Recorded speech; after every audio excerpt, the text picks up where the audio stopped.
অপর্ণা, তোমার অনুশোচনা হয় না? কি হয় না? অনুশোচনা? অত শক্ত কথা বুঝি না। আফসোস বোঝো? আফসোস বুঝি। আফসোস হয় না? কিসের আফসোস? তাও বুঝিয়ে দিতে হবে। হ্যাঁ, হবে। বড়লোক বর ফসকে গেল তাই আফসোস। তা হয় বই কি। কেমন পায়ের ওপর পা দিয়ে বসে থাকতে পারতাম। চললুম। কোথায়? ঝিয়ের খোঁজ করতে। ঝিয়ের মাইনে দেবে কে?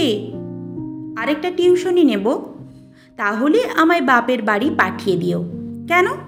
এমনিতেই তো অফিস করে ছেলে পড়িয়ে সেই তো রাত্তির করে বাড়ি ফেরো। তার ওপর আবার আর উপায় কি বলো?